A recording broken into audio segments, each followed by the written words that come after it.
తెలంగాణలో పంచాయతీ ఎన్నికల నోటిఫికేషన్ను రాష్ట్ర ఎన్నికల కమిషన్ విడుదల చేసింది.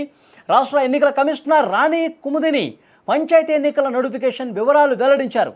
రాష్ట్ర వ్యాప్తంగా 12,728 సర్పంచ్ స్థానాలకు 1,12,242 వార్డు స్థానాలకు మొత్తం 3 విడతల్లో ఎన్నికలు నిర్వహించబోతున్నట్టుగా చెప్పారు. డిసెంబర్ 11, 14, 17 తేదీల్లో పోలింగ్ నిర్వహించనున్నారు.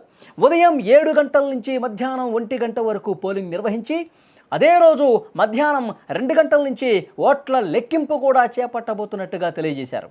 రాష్ట్ర వ్యాప్తంగా ఎన్నికల నియమావళి ఈ రోజు నుంచే అమల్లోకి వచ్చిందని రాణి కుముదిని స్పష్టం చేశారు. పల్లెల్లో ఎన్నికల పండగ వాతావరణం మొదలైపోయింది. ఎన్నికల నియమావళి అమలుకి వచ్చేసింది. మొత్తం 3 విడతల్లో ఎన్నికలు ఉండబోతున్నట్టుగా చాలా స్పష్టంగా తెలియజేసినటువంటి పరిస్థితి ఉంది.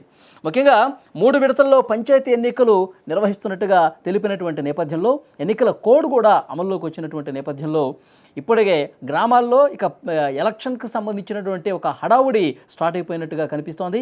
డిసెంబర్ 11, 14, 17 తేదీల్లో పోలింగ్ జరుగుతుందని ఆమె స్పష్టంగా తెలియజేశారు.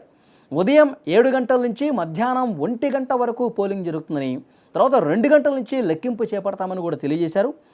ఎన్నికల షెడ్యూల్ని సెప్టెంబర్ 29న ప్రకటించామని, కొన్ని కారణాల వల్ల అక్టోబర్ 9న షెడ్యూల్పై స్టే వచ్చిందని ఆమె గతాన్ని కూడా ఒకసారి గుర్తు చేసుకున్నటువంటి పరిస్థితి ఉంది. ఇక తొలి దశలో 4,200 సర్పంచ్ స్థానాలకు 37,440 వార్డులకు, రెండో విడతలో 4,333 సర్పంచ్ స్థానాలకు 38,350 వార్డులకు, ఇక మూడో విడతలో 4,159 సర్పంచ్ స్థానాలకు 36,452 వార్డులకు ఎన్నికలు నిర్వహించనున్నట్టుగా తెలియజేశారు. రాష్ట్రంలో మొత్తం కూడా 1.66 కోట్ల మంది గ్రామ ఓటర్లు ఉన్నట్టుగా తెలియజేశారు.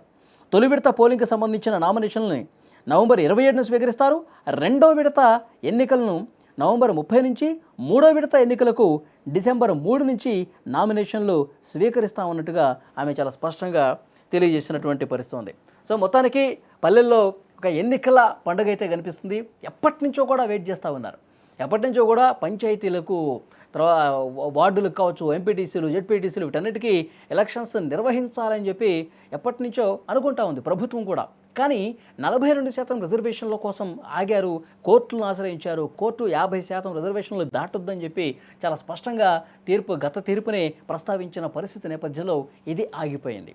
అయితే కాంగ్రెస్ పార్టీ పరంగా అయినా రిజర్వేషన్లు ఇచ్చుకుంటూ ముందుకు పోదామని చెప్పి నిర్ణయం తీసుకుంది. సో మొత్తానికి కూడా ఇప్పుడు ఎన్నికల టైం వచ్చేసింది కాబట్టి, పంచాయతీలకు ఎలక్షన్స్ జరగడానికి రంగం సిద్ధమైపోయింది కాబట్టి, షెడ్యూల్ కూడా రిలీజ్ అయిపోయింది కాబట్టి గ్రామాల్లో ఆ ఎన్నికలకు సంబంధించినటువంటి హడావుడి మొదలైపోయింది. ఎన్నికల నియమావళి కూడా ఈ రోజు నుంచే అమల్లోకి వచ్చినటువంటి పరిస్థితి ఉంది.